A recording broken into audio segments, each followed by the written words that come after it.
Subhanahu wa ta'ala yang maha kasih sayang dan maha mulia meningkatkan kemuliaan kepada satu hal, dan hal ini bisa didapatkan oleh semua orang tanpa kecuali. Semua orang bisa dapatkan dengan ikhtiar dan usaha, dengan niat dan azam.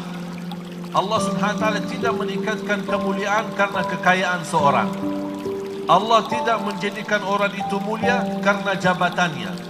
Allah tidak menjadikan orang itu mulia karena bentuknya tinggi atau turunannya atau apa. Tidak, sama sekali. Allah ikatkan kemuliaan seorang karena hanya satu. Inna akramakum indallahi atqakum. Orang yang mulia di mata Allah bukan siapa dia, tapi bagaimana ketakwaannya kepada Allah Subhanahu wa ta'ala. Bisa jadi orang di tengah kita, barangkali saya dari Madinah, beliau dari Makkah, dari Masjidil Haram di sana, tapi bisa jadi inti dari apa yang disampaikan, bisa jadi di antara bapak ibu jauh lebih mulia di sisi Allah Subhanahu wa ta'ala.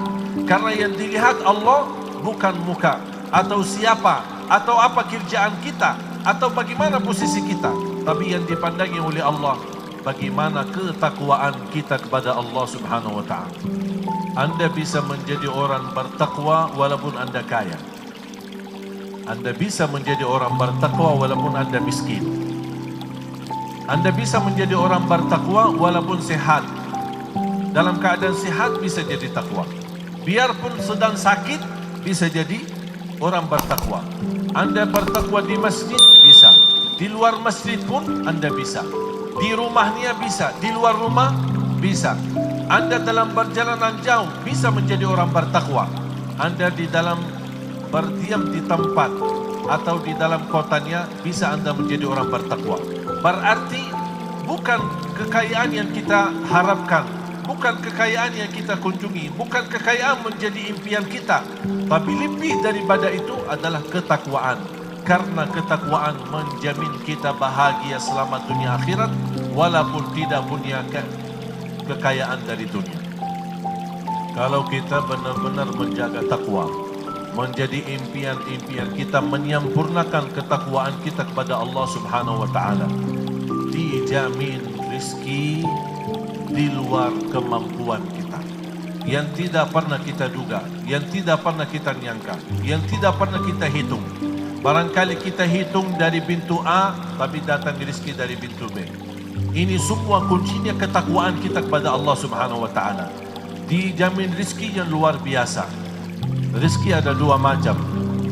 Ada rizki dalam bentuk usaha kita, kerja keras kita, mencari nafkah, kita yang bergerak. Dan ada rizki yang disebutkan, yang ditakdirkan oleh Allah Subhanahu wa ta'ala. Seperti makan dan minum sehari-hari kita. Ada saja, biarpun kita tidak bergerak mencari makan, tapi subhanallah ada saja rezeki datang kepada kita. Atau ada teman mengajak kita, atau bisa kita diundang kemana. Jadi urusan rezeki yang sudah ditetapkan oleh Allah, ditakdirkan oleh Allah, di antaranya tidak boleh jiwa pun mati sebelum diselesaikan rezekinya. Kalau sudah dijamin Anda tidak boleh kehabisan nafas, tidak boleh mati, meninggal dunia sebelum selesai rezeki.